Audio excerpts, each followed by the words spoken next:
I think we should get started.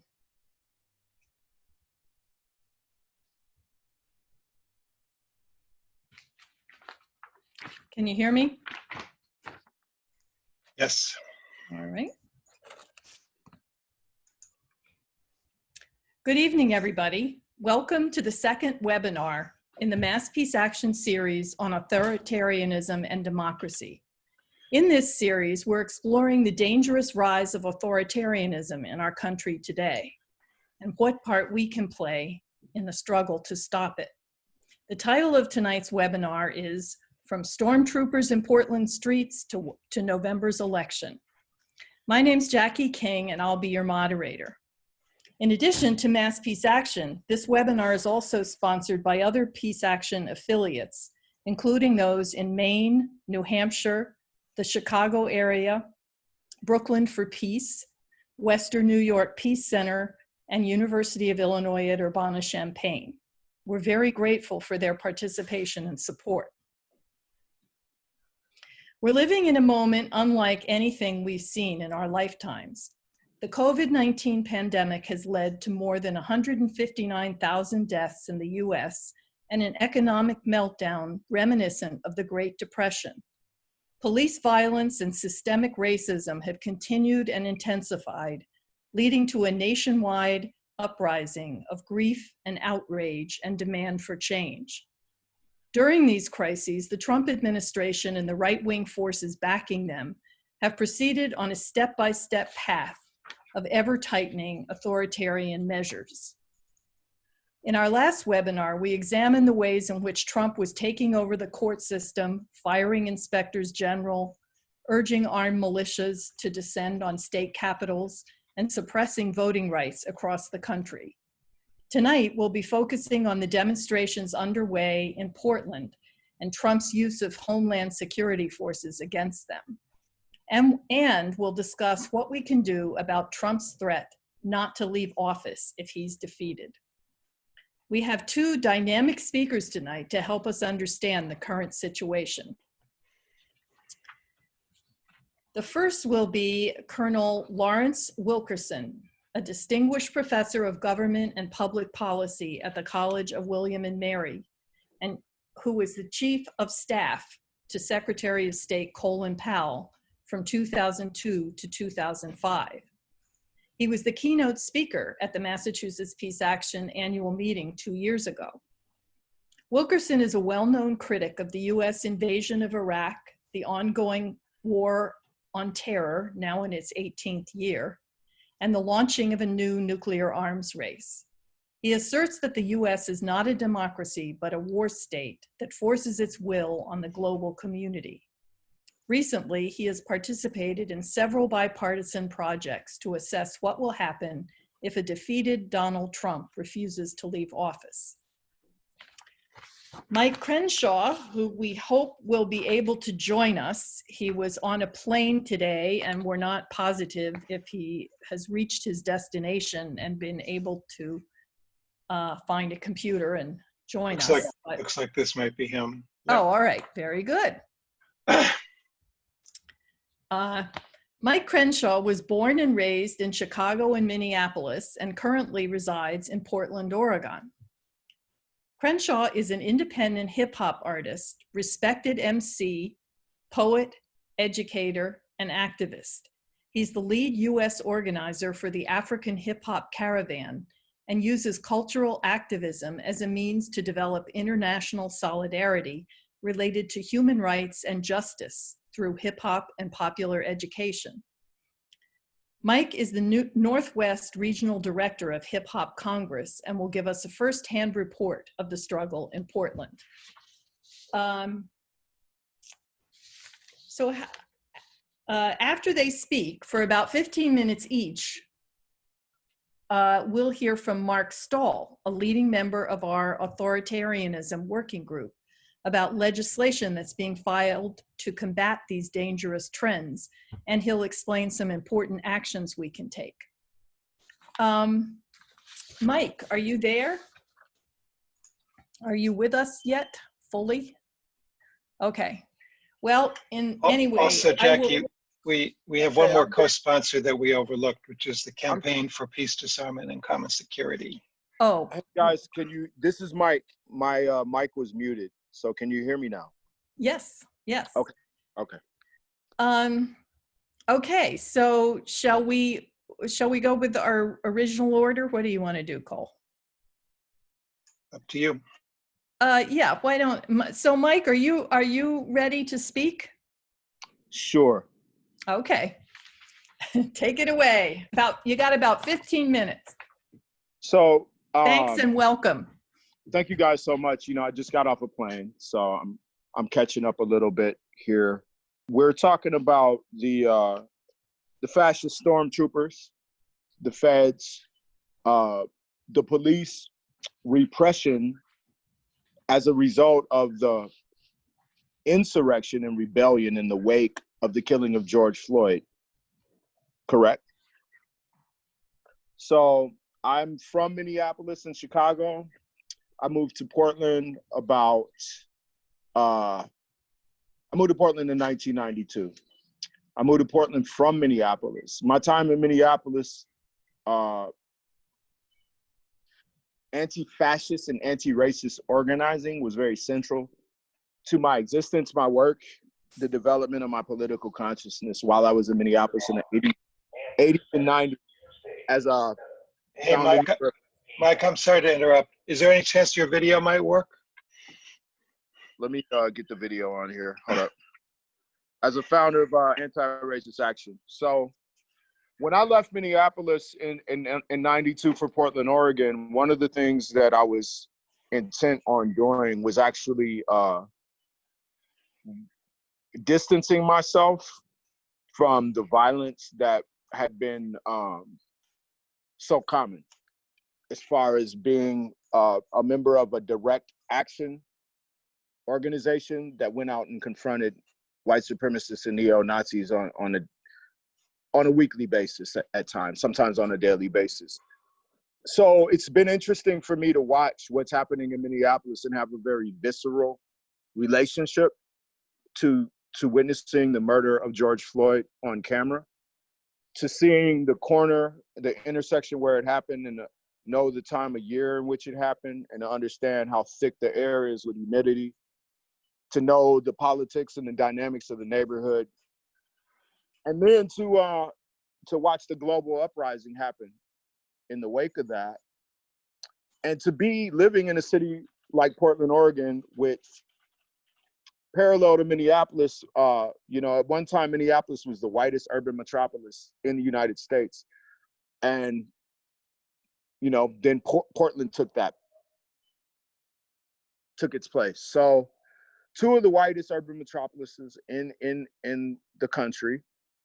Portland having a history of white supremacist political structure and culture, exclusion laws for Blacks and people of color, all up through the 60s, 70s, and 80s, white supremacist organizations, militant organizations, underground organizations, hate groups, street gangs, and so forth.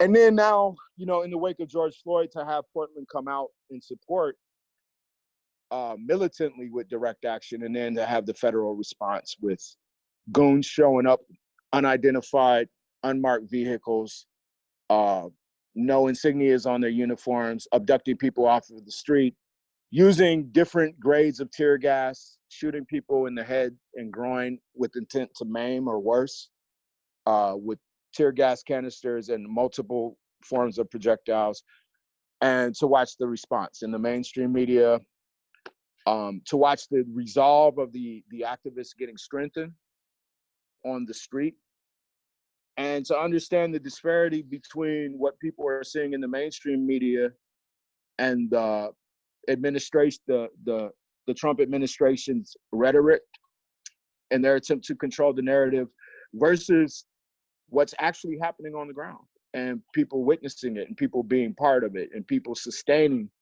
for over 67 nights. These are all fascinating things to observe and to be part of. And I think one of the things that's the opportunity that we have right now is something that in my lifetime is unprecedented, is that the critical conversation about race and white supremacy is so central to the national narrative. It is so ingrained in the political presence of the United States as a world power. And it was only the context of the COVID pandemic that allowed the global awareness and recognition to be what it has been. So we have before us an opportunity to work and to have leverage and traction in a multitude of ways. We have to be aware. When I say we, what I'm talking about is I'm talking about people that would identify themselves as part of, all the way from on the most conservative end, liberals, okay, to progressives, to radicals, to revolutionaries, to just plain old working class people who are coming to an understanding that the system is not designed to help them survive. The system is designed to extract their labor and exploit them, and when they're not needed, to actually let them get sick and die. And this conversation is something that we have the opportunity to have because of all the factors that are present at this moment. The questions with an election year coming up, with an economy that is bound to collapse in ways that we can't truly anticipate, based on the destruction of labor that was already underway with the change in the means of production to technological and digital spheres, resulting in masses of people who are no longer employable, right? That was the economic crisis that was already underway in late stage capitalism. And now we have this pandemic that has forced people out of being able to work, forced people out of an economy that at the same time has exponentially increased the wealth of the super wealthy, right? I heard a figure, right? Jeff Bezos made 13 billion in one day. So the future is uncertain, but what is certain is that those of us who aren't part of the super wealthy have to fight like hell to create something that could sustain us in a broader context of an ecological crisis that is a result of capitalism. So what a fascinating time to be alive, trying to stay positive. I'm inspired by the youth and the young people who are holding the streets. I'm inspired, and to bring it back to Portland specifically, I'm inspired to see, and this is the, what I'm about to say is actually the opposite of a lot of the divisiveness that we see in the media. I'm inspired to see middle-class white people, working-class white people with privilege. I'm inspired to see masses of them in the streets in support of the movement for Black lives. And I actually believe that in tandem and in alignment with Trump's desire to not lose this election and to reinvigorate his base, I'm convinced that the reason that Portland is a priority as far as a target for state repression, be it local, state, or federal, is that the white people have to be targeted in such a brutal and effective way that they are scared to be in solidarity with the masses of oppressed Black people. And that's what this is really about. That's what this violence is about. This unbridled violence that we see on camera. We see, you know, if the reason Minneapolis burned and so many other cities went up in flames and rebellion is because we are sick and tired. We are sick to death of watching our brothers and sisters, our sons and daughters be murdered with impunity, on camera, in broad daylight, shot in their sleep, pulled out of vehicles for traffic violations and never make it home. And we understand that this is part of a historical continuum that's been going on for centuries in relation to Black life and our right to exist in a society that is only invested in extracting profit from our bodies. and controlling us when we're free from the plantation, so to speak. You know, if the response to the rage that is totally appropriate is actually heightened, escalated violence from the state, to the point where the state is actually shooting the people who would have been the historical base of support for the state. They're shooting those people in the face on camera at night for weeks on end, because the state is trying to repress the potential for their solidarity with the movement for Black lives, with the movement for Indigenous lives, with the movement for all marginalized people who have a historic relationship to this system that has been defined by genocide and exploitation and murder and oppression. So I feel that we're at a pivotal point, and Portland has been central to that, because we've had the opportunity to observe the lengths that the state is willing to go to try to crush opposition to its power.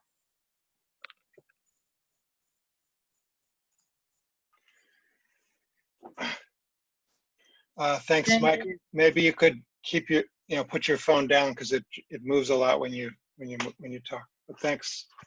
Thank you so much.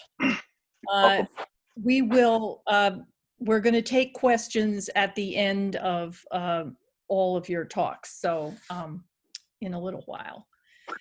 Okay, now we move to Colonel Lawrence Wilkerson. Larry, take it away. Thank you, Jackie. And let me say thanks to Massachusetts Peace Action and all the other contributors and benefactors that you detailed at the opening of the webcast. And thanks to Cole Harrison in particular for reaching out to me, and you, Jackie, for moderating. And let me say a special thanks to Mike for his presentation. I've been watching with some of my retired friends from the intelligence community film from Portland, as well as from other places, and I can only echo what he has said with a lot more passion and emotion than I could ever gin up, because I'm not a Black person. I'm a result of that election in 1876, where the bargain was, let's don't start the Civil War again, let's end Reconstruction, and Mr. Hayes, you can be the president, and we'll just have Jim Crow for 120, 130 years and put Blacks back in chains again, economic and financial and otherwise. We don't need that kind of election again. And what I'm going to talk about primarily at Cole's request is the 3 task forces that I'm a part of right now that are looking at this 3 November election and the transition period between 3 November and 14 December, when the Electoral College has to meet, and then 20 January, when at noon, the president, who is now the president, must vacate the Oval Office and stay vacated if he loses in the election in November. This is an ordeal to a certain extent for me to endure, because I would really rather talk about the 2 challenges we've got that are going to kill us all. The one being the long-term challenge of the climate crisis, and it's going to kill us all. I saw a report today that 90% of the physicists meeting in colloquium recently, 90% agreed that there is a high percent, and they put that somewhere in the range of 80 to 90, that the human race will be extinguished in this century. I think, as I work with the climate security group here in Washington, that that's not a bad assessment. The other one, of course, is nuclear weapons. We are embarked right now, the United States of America, are embarked on a policy with regard to nuclear weapons that is as dangerous, if not more dangerous, than any policy we had during the Cold War, to include those heady days, those 13 days in October 1962, called the Cuban Missile Crisis. We are, I think, closer to an exchange of nuclear weapons than we've ever been before. And it's going to get worse because our policies are so dangerous, ours and Russia's are so dangerous. And when our policies are dangerous, it invites the Chinese to be dangerous, it invites the North Koreans to be dangerous, and so forth and so on. But I want to talk about the more immediate situation, the more immediate crisis right now that I'm dealing with in these task forces. One is the National Task Force on Election Crises. It's been meeting since June of 2019. It's composed of some of the smartest constitutional lawyers in the country. It's composed of a lot of political operatives and a lot of people who are just plain good at elections. And these people are from the precincts in all 50 states and elsewhere. The second one is the Transition Integrity Project. It's gotten a lot of news in the last few days. It'll get even more. I'm supposed to be on the Bill Maher show Thursday for a Friday broadcast to talk about this. And its fame and fortune, if you will, right now is because it's done simulations. Simulations where some of the best political operatives in Washington and elsewhere in the country, some of the best scholars looking at what's happening, have participated in Biden team and Trump team episodes where we measured what they did in response to one another and in response to the circumstances existing in the country right now, which Mike has described quite well. We're looking at the insights gained from these simulations. What did the Trump team do? What did the Biden team do? What did they do under circumstances where Biden wins overwhelmingly? What they do under circumstances where it's a 2000 repeat, where we don't really know who won and we've got a lot of deliberations about it. What do they do if it's a bare win for Donald Trump and the Biden team protests vociferously? We're looking at all those scenarios and gaining insights from these games. And the third group I belong to is a group in New York City called the Silver Linings Group, which has no pretense at bipartisanship, which the other two groups do. It wants Trump out of the White House. You may have seen their death clock in New York City. They put up ticking off the COVID-19 deaths and blaming them on the President of the United States. So these three groups have been working at least since January, one, as I said, since June of last year, on the 3 November elections and the transition period thereafter. Some of the insights we've gained. Well, let me tell you some of the most vivid ones. One is a blinding flash of the obvious, but it is very important that people understand this. The incumbent owns all the instruments of power. Let me say that again. Trump owns all the instruments of power.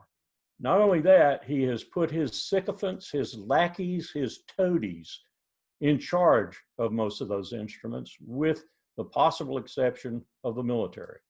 So this is a very dangerous situation, and as Mike indicated, it's not just happening in Portland, it's happening in Chicago, in Detroit, in Albuquerque, in Philadelphia, and so forth. And what I mean by it's happening, these strategic deployments of federal law enforcement, and I suspect, because I was at State Department when we hired all those contractors like Blackwater and Triple Canopy and so forth, some contractors who are working for Homeland Security now rather than state, it's deploying them very strategically.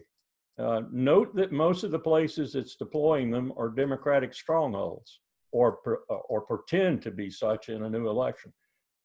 This is a strategic deployment of forces to look at what might happen should COVID-19 suddenly be determined really prevalent in a particular area, say Detroit, or say Minneapolis, or say Philadelphia, or say Pittsburgh, say anywhere where the vote is decidedly going to go against Trump, and thus troops deployed. It could even be in a possible scenario, it could even be federalized National Guard forces or even federal forces, but it would certainly be law enforcement forces.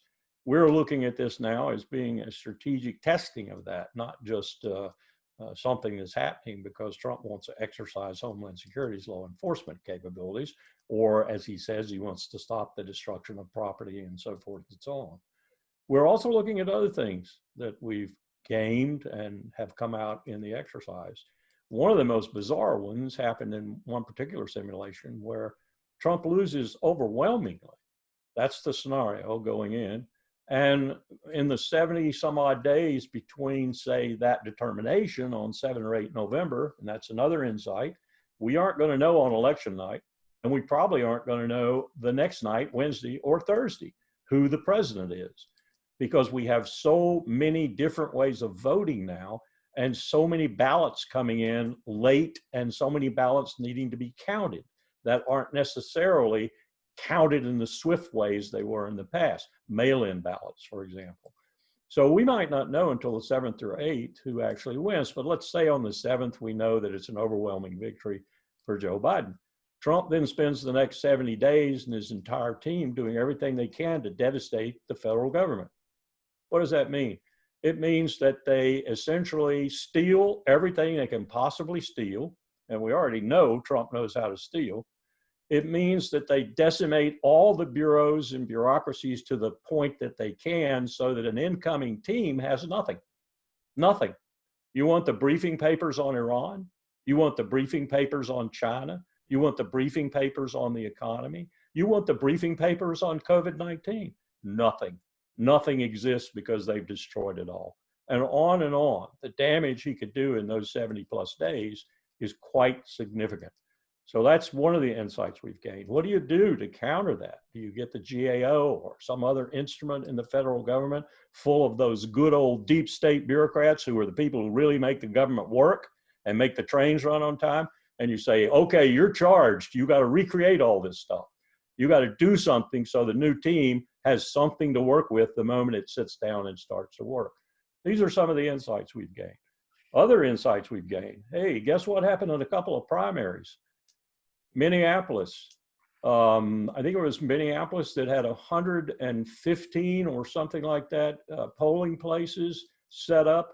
And all of a sudden, when the primary started, they had to go down to 15. Why did they go down to 15? They went down to 15 because poll workers are over 60. And most of them didn't show up because of the COVID-19. Who can blame them for not showing up?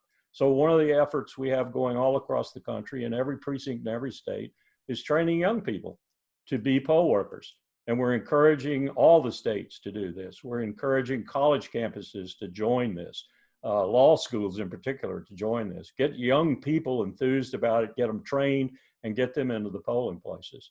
We're looking at other things at the precinct level too, other options that are available to different states. For example, take Texas, 250 some odd counties in Texas. We pointed out that they have 27 precincts where they have no backup. No backup whatsoever. That's right, it's just computers. We showed them that if a high school hacker came in and just worked a little bit of magic, he could steal 2 million votes in about an hour. Oh, what do you do if you're Texas and you've lost all those votes? Do you have a re-election? No, you can't. By a Texas statute, you can't hold a re-election within time for the 14 December Electoral College, which is constitutional.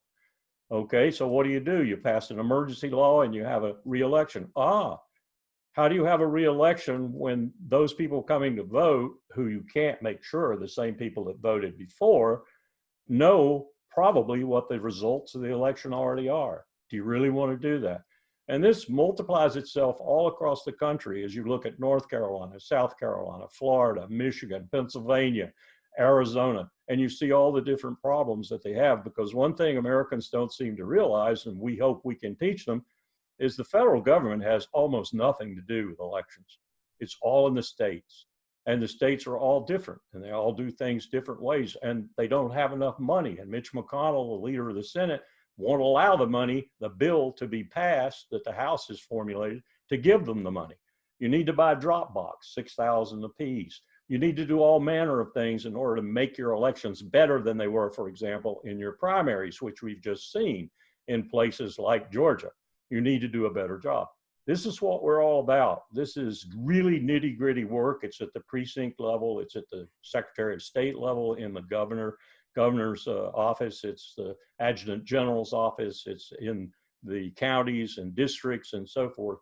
And it's different in every state. It's hard work, it's challenging work, but it's necessary work. And here's the last word I'll give you. The most important thing, whichever way you choose to vote, mail-in, absentee, some other early voting form, drop box or mail, going to the polling station, don't stop until you've voted, and go vote. The most important thing we think is that at least 60%, that's unheard of in this country, 60% of the 200 million registered voters get out and vote. despite COVID-19, despite all the problems and everything, we think the states can make it safe enough. We think they can make the polling places sanitary enough and so forth. And with mail-in voting, if you really are still scared of your particular state or district, then mail in your vote or vote early like I do. But vote. Everyone has to vote. Everyone must vote. Young people, middle-aged people, old people. That's the most important thing. That's the most important message I can give. The last thing I'll say is we're talking to the media. I talked to Ed Luce from the Financial Times, a representative in Washington today. The media has to understand that this isn't a typical election. They cannot run headlines that say, Donald Trump's won as the polls close, or we predict Donald Trump will win, or we predict Joe Biden will win. They have got to wait, because this election is different from any election America has ever had before in so many ways.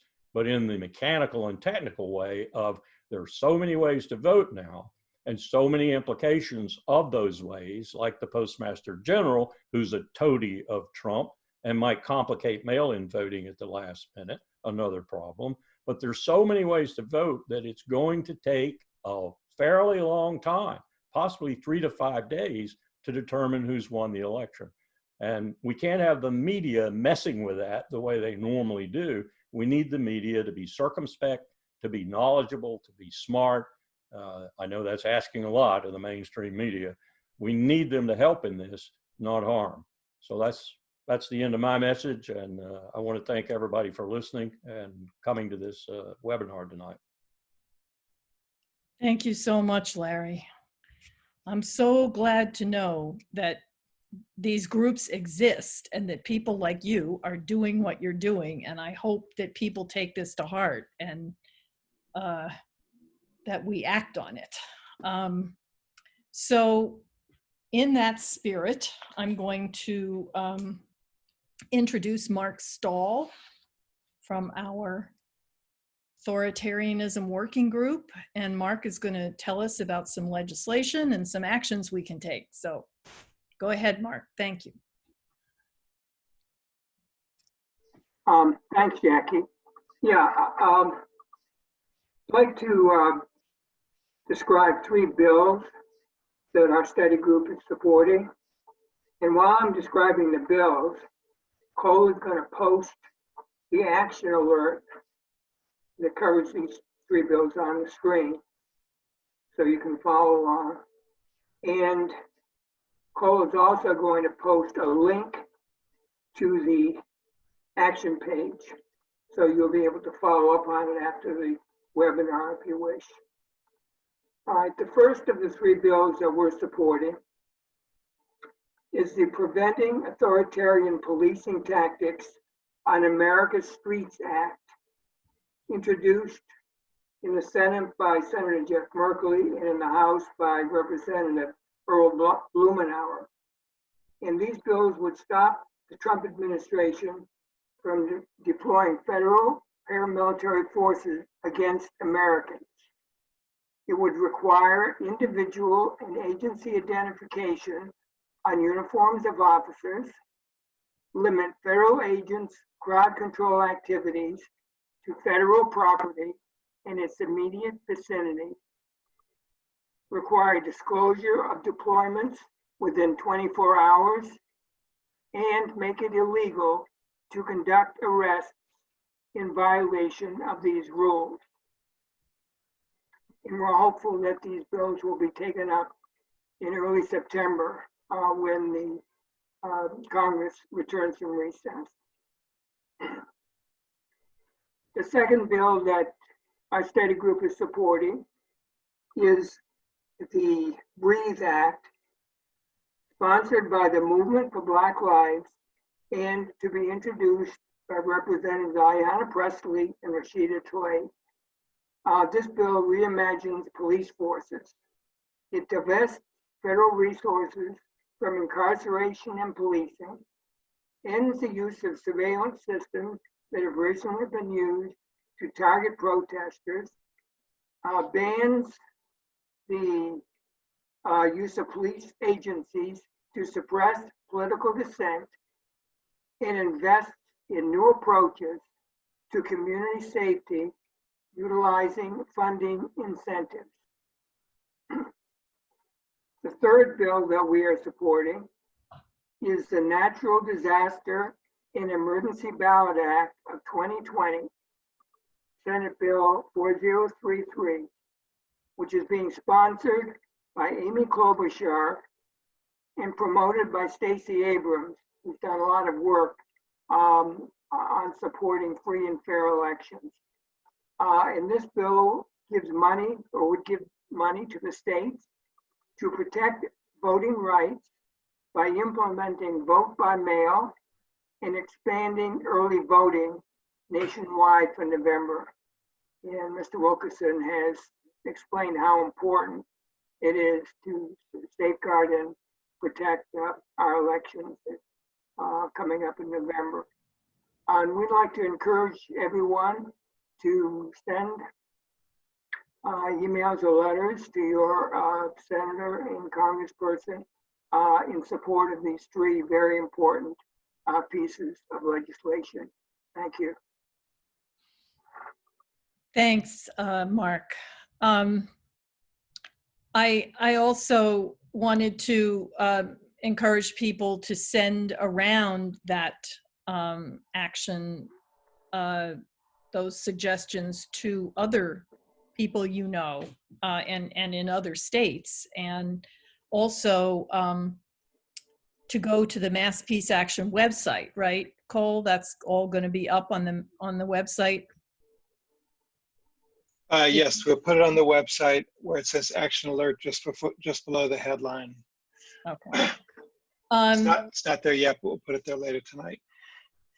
I'm sorry, I don't know if I remember to say this before, but okay, so now we're opening it up to questions. And if you have questions, comments, want to participate in the discussion, we encourage you to go to the Q&A, which is at the bottom of your screen towards the right, and type it in, and Cole will be moderating this section. So I just to open it up, I had one question for Colonel Wilkerson. I don't know if you feel that you could or should answer this, but what about the role of the military?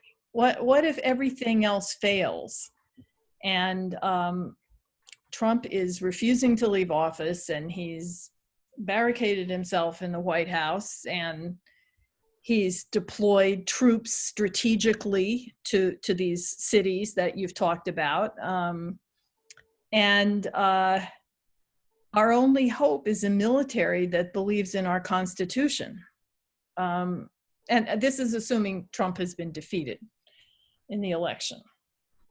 All right, well, I'll take you back to that promenade that the president made with Secretary Mark Esper and Chairman of the Joint Chiefs, General Milley, to Lafayette Square and to St. John's Episcopal Church. After that, Secretary Esper made some statements that would lead me to believe that he was not fully briefed on that promenade and that he was not accepting of what that walk to the church and to the square actually portrayed. More so than that, General Milley, I think he says it Milley, gave a virtual speech to the National War College within about 48 hours. And I would recommend, that speech is online, I would recommend that to any American citizen, but I've recommended it to all my military friends. That speech is eloquent in his apology for being with the president during that walk and his explanation of the military's responsibility to the Constitution of the United States. And I think that was a message. And I will tell you that over 300 retired and active duty flag officers, that's generals and admirals, weighed in over the next 72 to 96 hours commenting on General Milley's remarks. Those remarks essentially said, Mr. President, we are not going to be your tool of force against the American people. operating in their legal capacity to operate. That's the basic message. So I would suspect that something might happen like most scholars think happened with Richard Nixon when he was drinking a bottle of Jack Daniels every day by 5 o'clock during Watergate.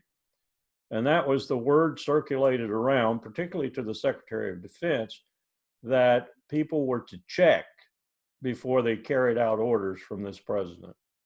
I would suspect that something like that is going to circulate around with regard to Donald Trump, but particularly with regard to his relationship with the military. Now, let me hasten to add, he or someone around him, his attorney general or some of the people in the shadows like Jared Kushner, have been very careful to eliminate most people in the administration who were, one, subject to the advice and consent of the Senate, that is to say, confirmed in office, and second, who might present some sort of obstacle, character-wise, morally, whatever, to Trump. They've eliminated them. So now they have in all the key positions sycophants, toadies, people who will do precisely what they want to do. The latest one in that regard was Brigadier General Tata, retired, who was not going to be sent to Congress because they knew he couldn't be confirmed by the Senate, but was appointed to the position, the number 3 position in the Pentagon, nonetheless. Now, if you've looked online at some of the things this Brigadier General has said, you'll know why they withdrew his name from the Senate. There was no way he would be approved. And yet, here he is, a toady at the Defense Department, ready to respond to President Trump's words. A similar situation may exist right now with our ambassador to Germany. Colonel Douglas Macgregor has been announced as the candidate that Trump is going to put up and send over to Germany. It will be interesting to see if the Senate confirms him, because Doug has also, on Fox News exclusively, made some comments that I think would disqualify him for any position of diplomacy, but we'll have to see what happens. So I qualify my answer with that there are a lot of toadies and sycophants around Donald Trump. It's like a mafia family really right now. But I don't think at the end of the day, the military is going to operate against the interests of the American people. Okay. Cole, do you want to? Okay, so you want me to read out some questions? All right. So the first one is from Rosemary Keene. To Mike, are the white folks in Portland coordinating with Black leadership there, especially Black Lives Matter and the movement for Black Lives? You know, the answer to this question is complex. Thank you for the question. I think when those of us who are on the ground and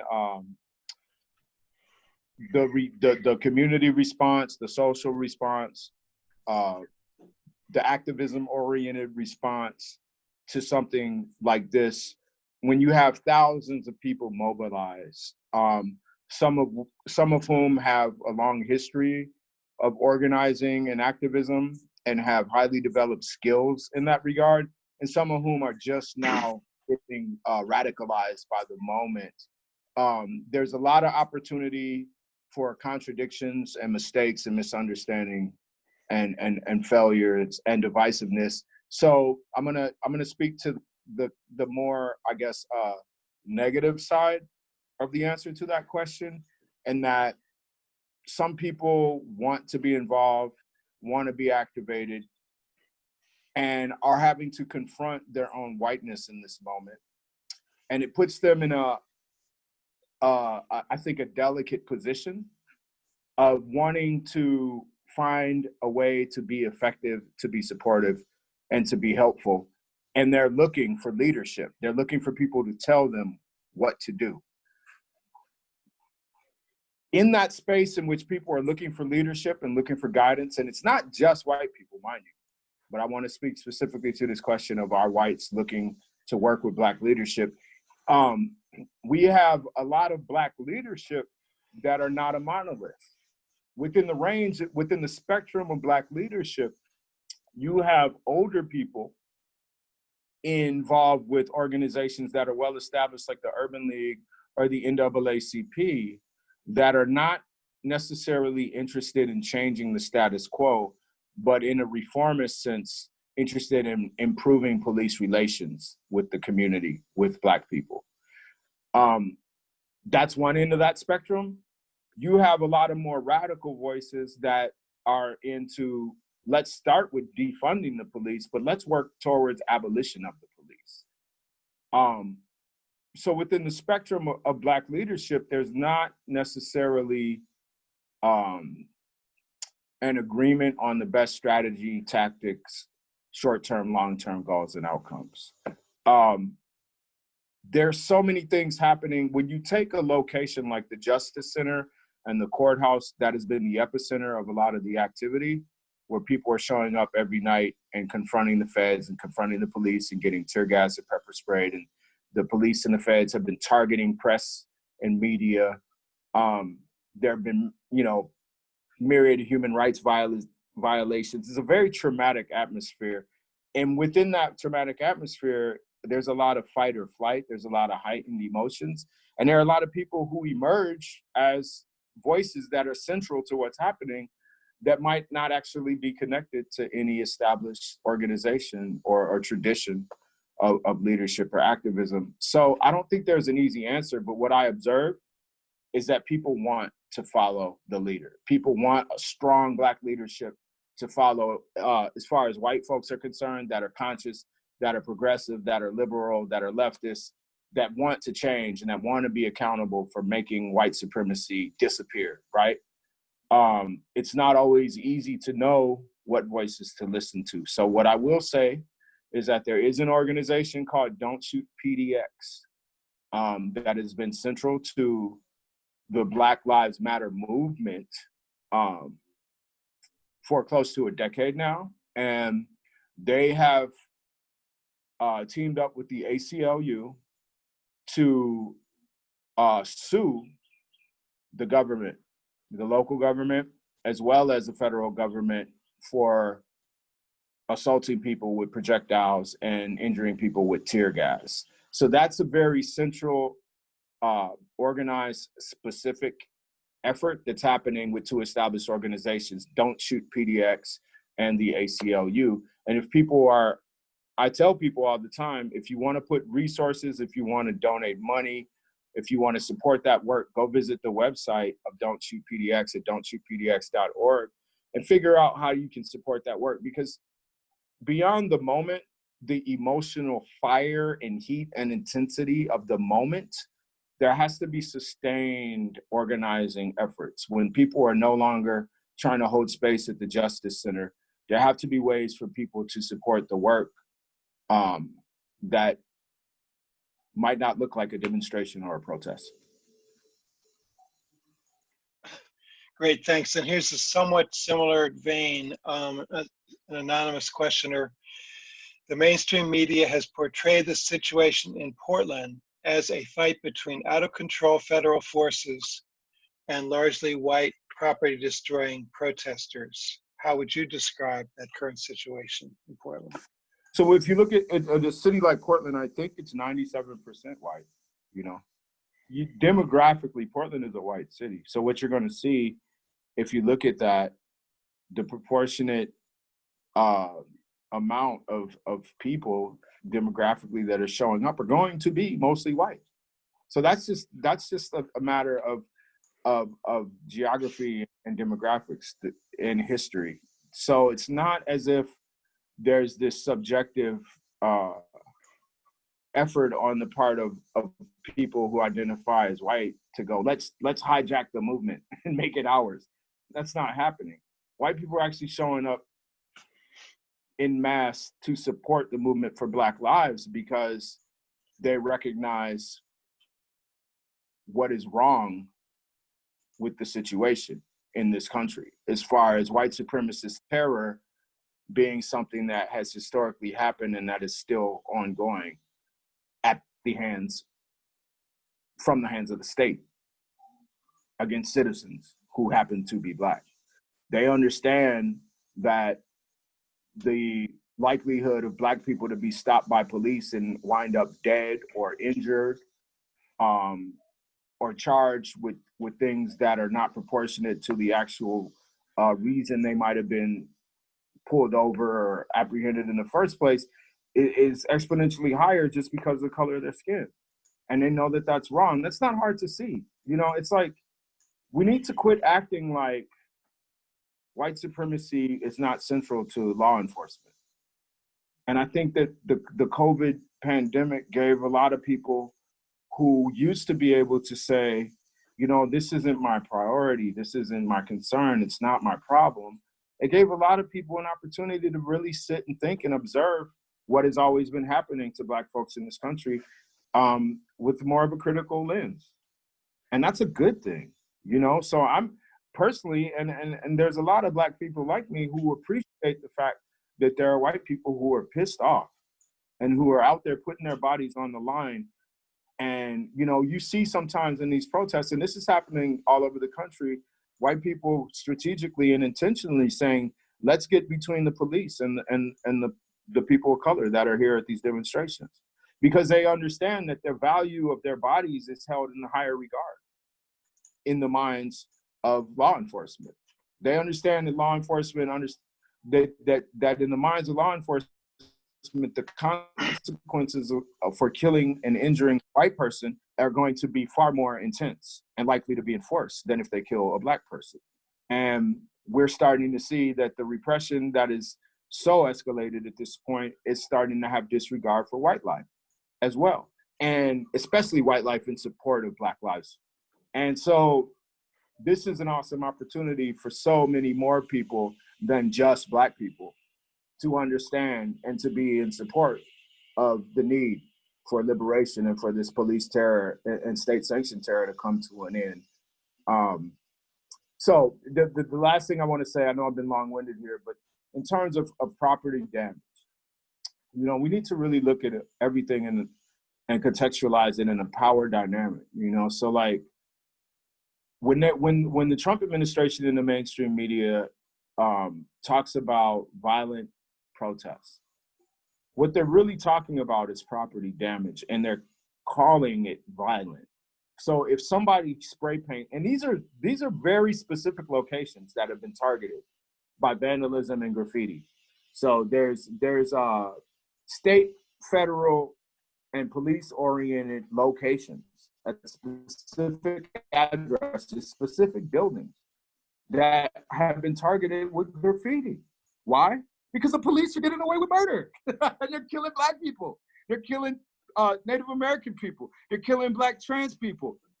You know, that's why people are spray painting. But if you look at the disparity between the casualties that are taken by the police and the casualties that we sustain as citizens, there's no comparison. The police aren't getting shot in the groin with projectiles and losing their reproductive capacity. The police aren't having their orbital bones shattered by projectiles. The police are not winding up in comas. The police are not getting killed every 28 hours. You see what I'm saying? So when we talk about violence, let's be real about the power dynamic and who these police, these federal agents, they're out here getting paid. They've been paid to train.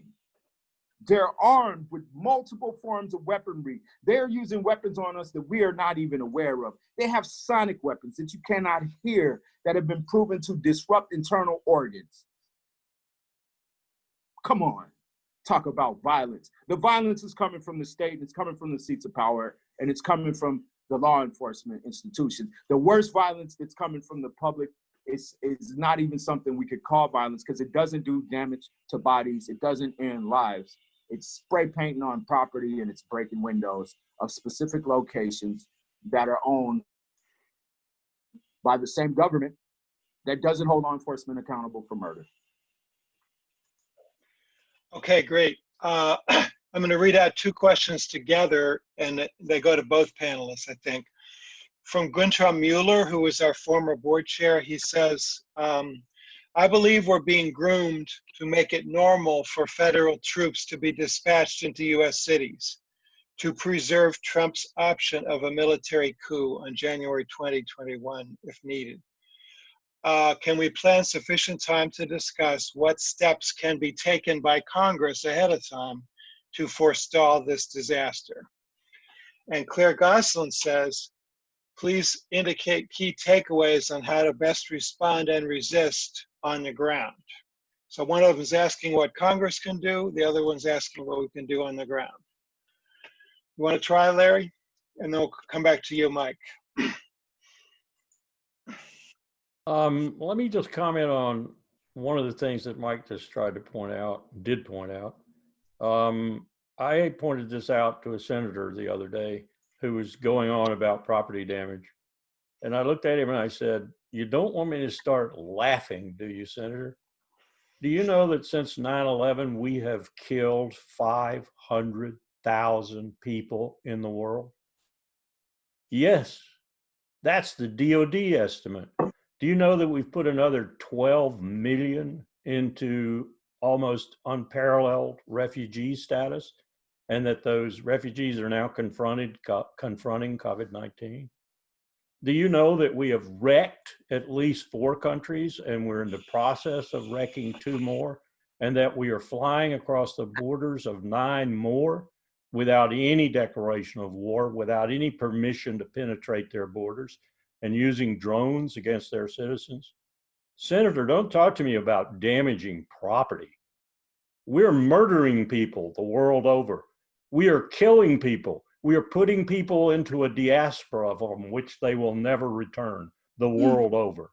Our sanctions are killing people in Venezuela. Our sanctions are killing people in Cuba. Our sanctions are killing people in Russia. Our sanctions are killing people in Iran. Don't talk to me about property damage, Senator. So I don't necessarily feel the same way Mike does with the visceral passion he does. I wish I did, but I certainly feel it about the way we're using our military and the way we're waging these wars around the world. That's the real damage that's being done by the United States of America, by this freedom-loving democracy, rhetorical democracy, and all the rest that we say we're doing it for. That's not why we're doing it. We're doing it for filthy, predatory capitalism. That's why we're doing it. Now, as to the specific question, we have been working with various congressmen. I took notes on what I just heard about what Massachusetts is trying to do with 54 Senate 4033 and Senate 4220 and so forth. Those are the kind of actions that should be taken. Are those kinds of actions getting support from both sides of the political aisle, or at least from the Democratic side? In the House, that's key. In the Senate, it doesn't necessarily mean you can win, but we're noticing some fractures amongst the Republicans in the Senate right now, fractures that I hope begin to deepen and spread. These are the kinds of things that should be being done all across the country. These suggestions of legislation that are well-timed, well-written, and have sponsors like Amy Klobuchar, for example. That's what needs to be happening. But I don't have a lot of hope for that. And I don't want to put a cold dish rag on that idea because it needs to happen.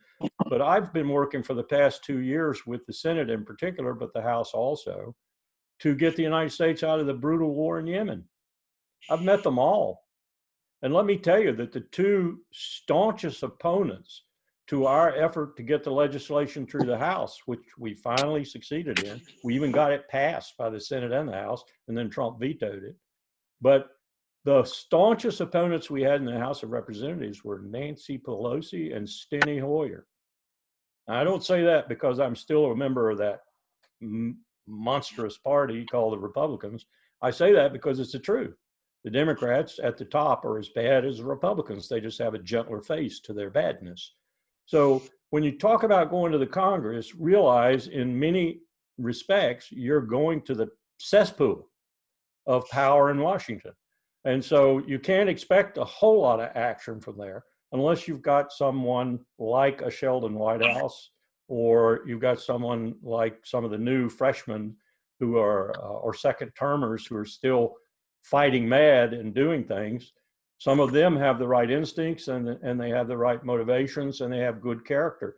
But it's almost impossible to get anything through Mitch McConnell in the Senate. And that's why I say the defeat of Mitch McConnell, the defeat of the Republicans in the Senate is more important, perhaps even, than the defeat of Donald Trump. That's the real impediment, for example, to getting money for the states so they can fix a lot of their voting problems, because McConnell will not let the legislation pass. One Republican said to me recently, you even heard Donald Trump say it, if there were free and fair elections in the United States, we would never win another election. Now think about that for a minute. That's the motivation of my political party. And they're right. The demographics in this country have changed so massively in the last 40 years that without the Electoral College in particular, they would never win. And even with it, they won't win because the majorities are so stacked against them with regard to party membership and independency even. So that's why the Republicans have to cheat. They have to cheat. They have to gerrymander. They have to force people not to be able to vote. They have to keep blacks from voting. They have to keep Hispanics and Latinos and others from voting in order to win elections. That's the reality we're confronting in this country. And we've done nothing about it. And the reason is the Congress of the United States. They're bought and paid for the most part, by Lockheed Martins and Exxon Mobils and so forth. And those people are who are dictating what they can do and what they can't do. Go there, try. I love what I heard about what Massachusetts is doing. But don't give up when you don't win the first time or the second time or the third time around.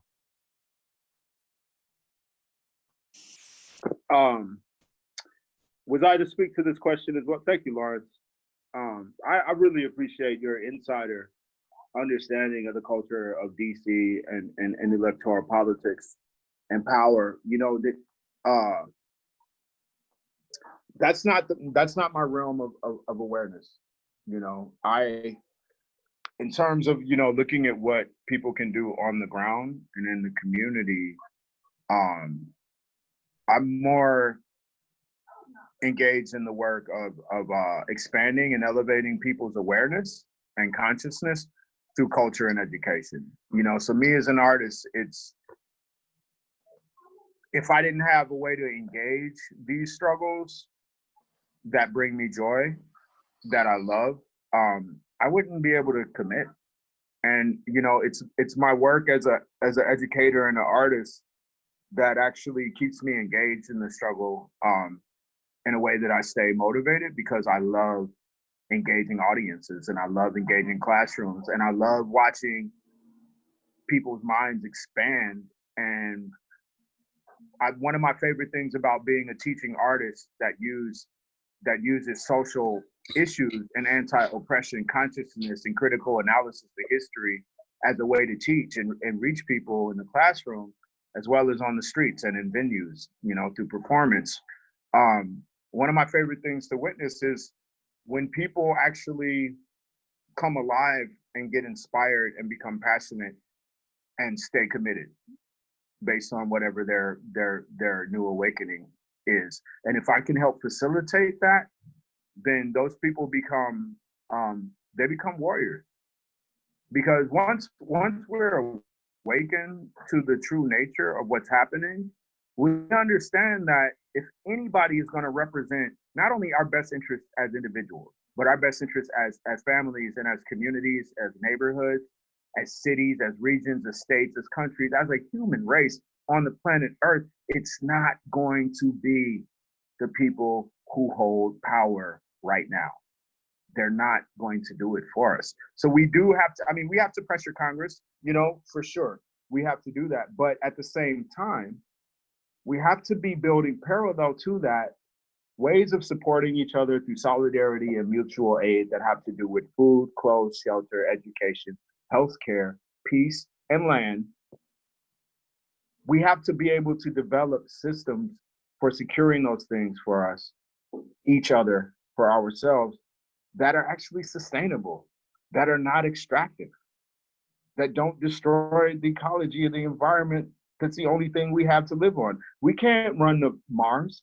Yeah, there might be talk about, you know, space stations and terraforming other planets, but the reality is our life expectancy on Earth is going down.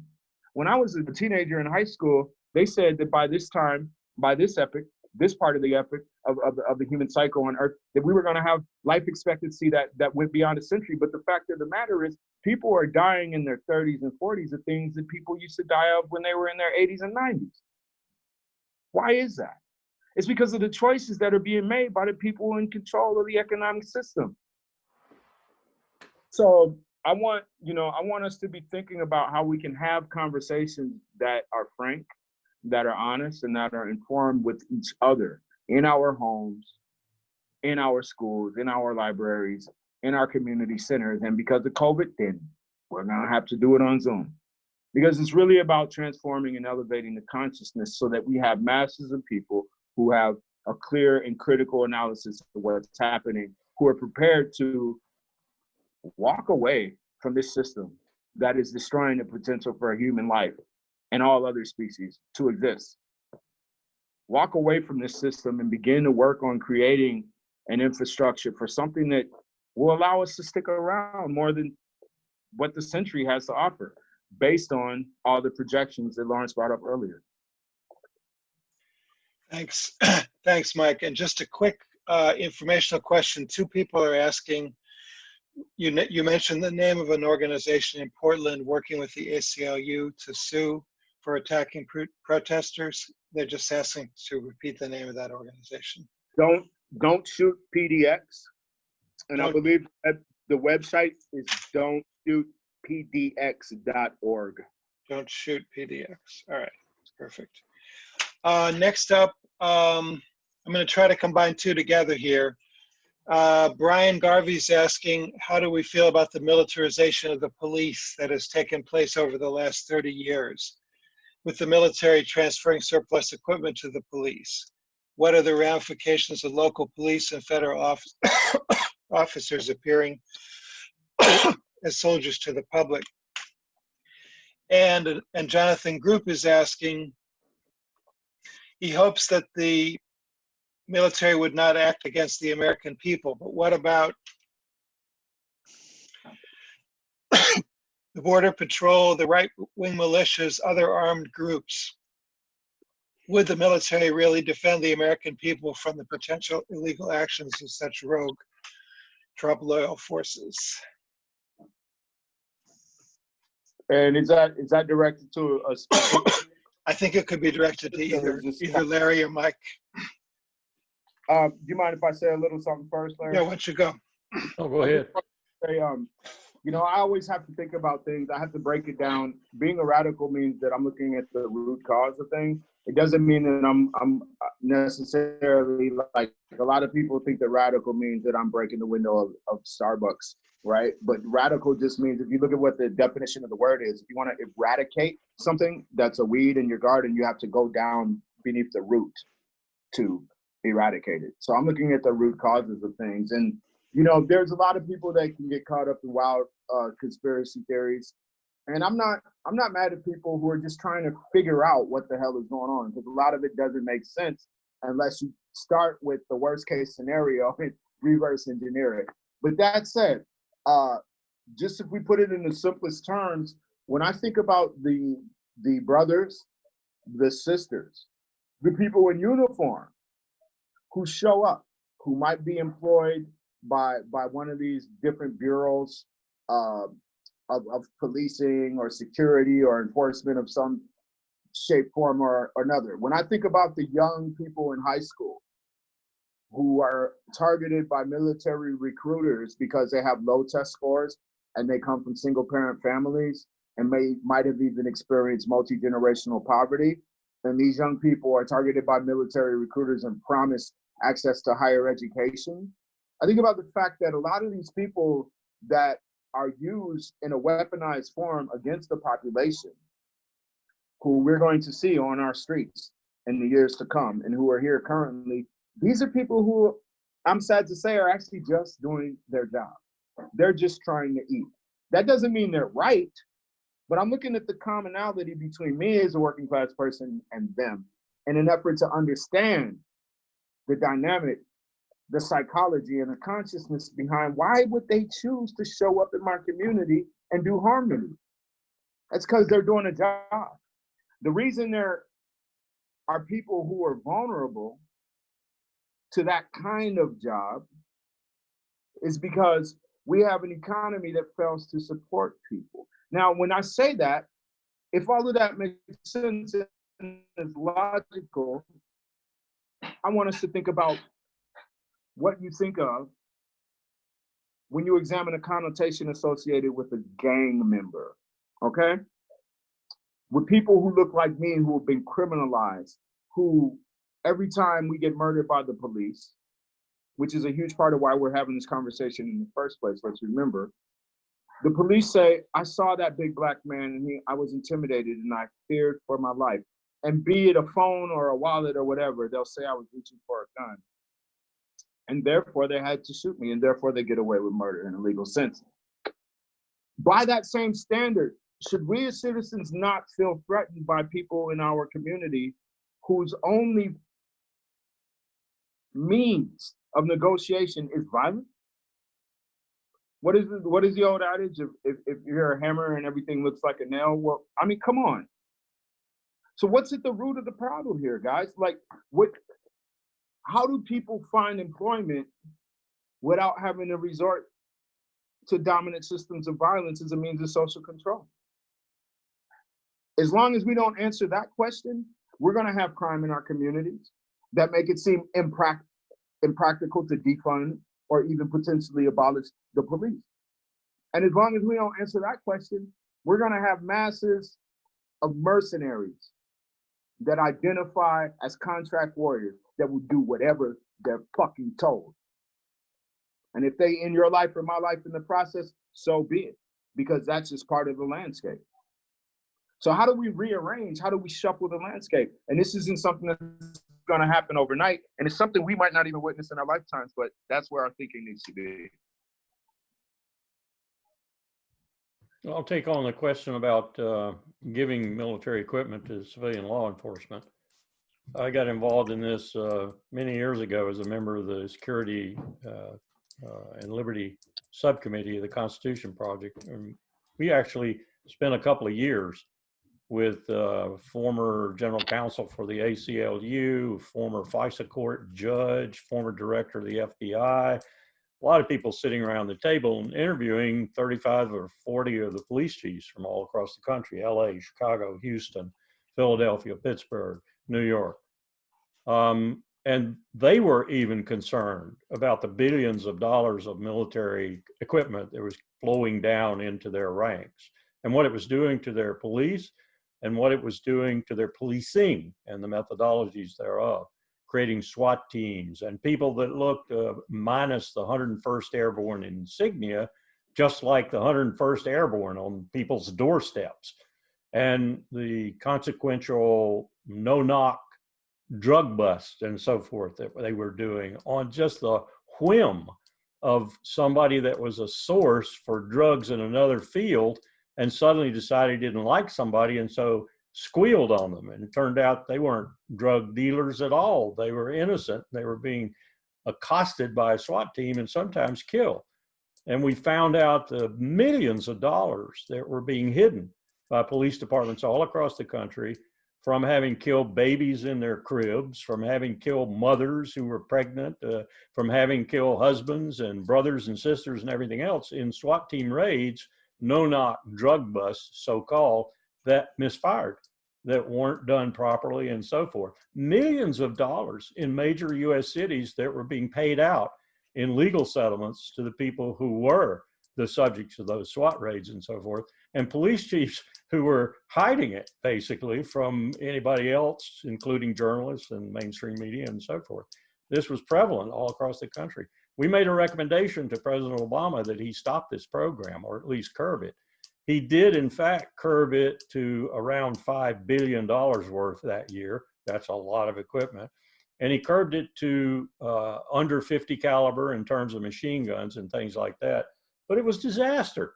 And you're seeing the results of some of that right now. We essentially militarized the civilian law enforcement entities in this country in a significant way. I remember one vivid incident with our president at William & Mary. we were sent 500 M16 automatic, semi-automatic weapons capable of going fully automatic.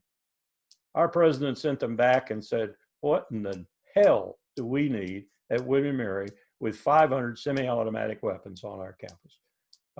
They were sent down for our campus police force. What nonsense.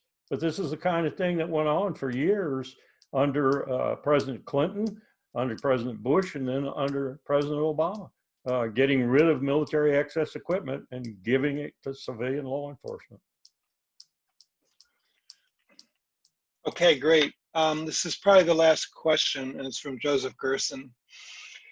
If Trump steals the election or refuses to leave office if he loses the election by a significant margin, if there are popular widespread demonstrations, would the military move to oust Trump, or how could he be removed at that point? I'll take a swat at that. Our games have simulated things similar to that. And we've talked about such things, both within the groups that I belong to and also elsewhere. I can't visualize it coming down to that. Now, it could come down to it if one particular scenario were to materialize. Let's say that whatever the results of the election are, and this could happen even if Trump loses massively, which I think if people go out and vote is going to happen. Let's say he loses in both the electoral college and the popular vote, and the margin is just overwhelming. We've had elections like that before. Let's have one again. Let's say that happens. Trump calls his base, so-called, to the streets, and he asks them to do what they can in the inimitable style that Donald Trump asks his base to do what they can. They know damn well what he means. Now, we know from FBI estimates that of the 300 to 400 million weapons in the United States, somewhere between 60 and 80% of them are probably in the hands of Trump's base, such as it is, around 30%.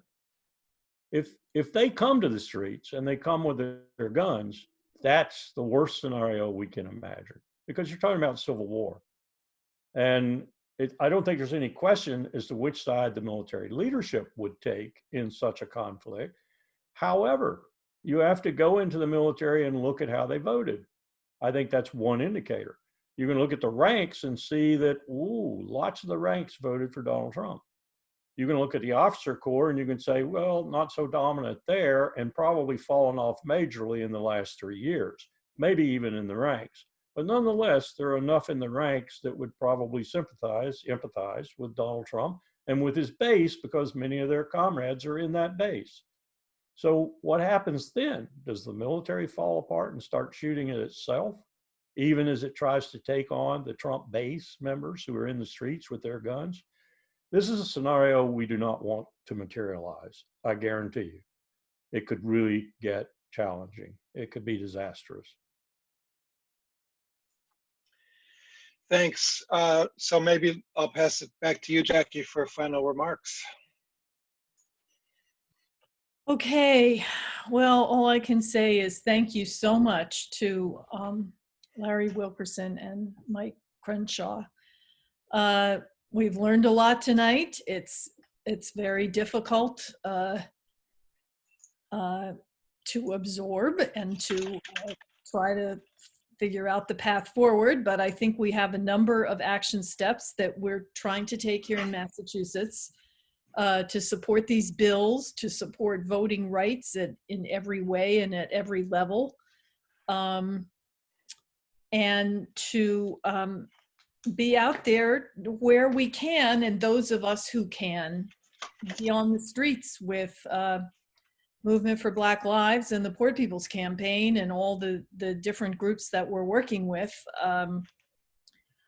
and try to ensure such a massive effort ahead of time that we don't end up confronting these scenarios down the pike, and that we really are able to bring about a significant change between now and Election Day. So thank you again, and thank you everyone who attended, and go to our website to find out when the next events are. And we will be in touch. Thank you. Good night. Here, good luck. Thank you, Mike and Larry. Yeah. Thank you, Carl.